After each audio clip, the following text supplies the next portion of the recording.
We're here in Chatham, Ontario at GreenField Ethanol facilities, but I wanted you to think of an ethanol plant as an anchor tenant for a whole suite of industrial products, and GreenField is a wonderful example of that. We take the CO2 and we pump it over to a greenhouse. We take the front end of the corn germ and we take the oil off and we make biodiesel. We also take that germ, the protein in there, and we have a wonderful new set of food products. This company is continuing to look at fermentation so that we can do cellulosic ethanol, probably one of the leaders in all of Canada, ahead of the universities in my opinion. So once again, we've taken a commodity, corn, we're making a whole range of products from it, and we're creating knowledge as we do so, and we're selling that knowledge to the world. All here from Chatham, Ontario. There was no such thing as fuel-grade ethanol in Canada until we built the first plant.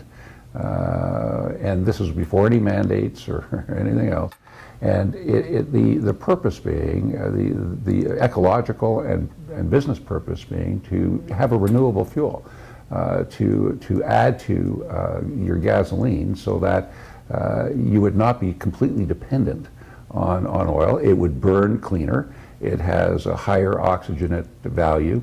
And so there was utility, both ecologically and from a business perspective, to have the fuel ethanol business.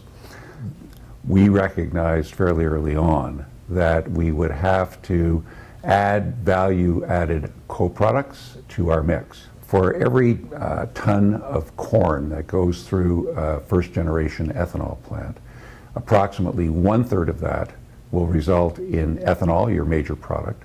1/3 of that will generate distiller's grains, which is a high-protein animal feed. And 1/3 of that will be carbon dioxide. We're now dealing with new innovative ideas to actually optimize the use of the CO2. For example, at Truly Green, where we are transferring CO2 across the fence, literally, for their greenhouse application. It's a neat story in that we produce corn. We are a supplier of product to GreenField Ethanol.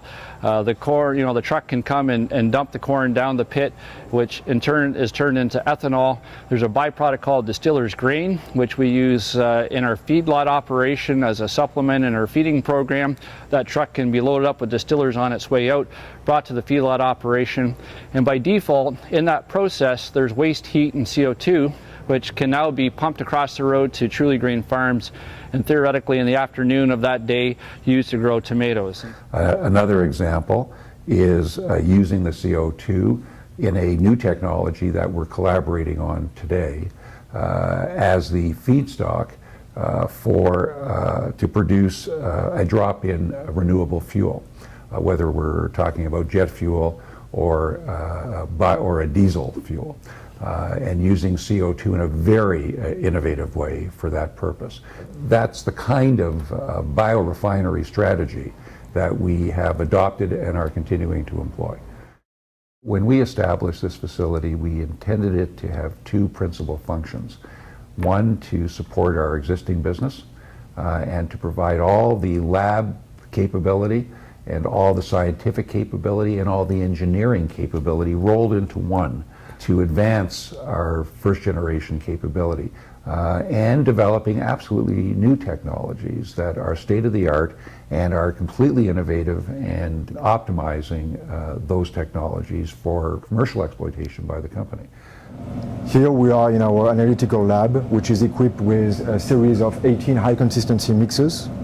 These mixers are used to carry out high consistency fermentation and hydrolysis for the production of either first or second generation ethanol. The lab is also equipped with a series of analytical equipment that our scientists and lab technicians are using to carry out the analysis of samples from our first generation ethanol production facility and also from the samples produced in our outdoor pilot. Behind me, the process building, where we are processing second generation, namely cellulosic ethanol feedstocks, like ag residues, grass, wood residues. The biomass is first particle size reduced on the ground, with a knife cutter. Then the biomass is moved with a bag to the conditioning stage, which is at the top of the building, where the biomass is steamed and further particle size reduced through our first extruder, which remove extractives out of the conditioned biomass. After conditioning, the biomass then undertake pretreatment between the second and third floors, where we'll see later on the two reactors and the second extruder, which allows us to pretreat the biomass and to separate the hemicellulosic fraction from the cellulose fraction. Both fractions are separated and then recombined to produce ethanol.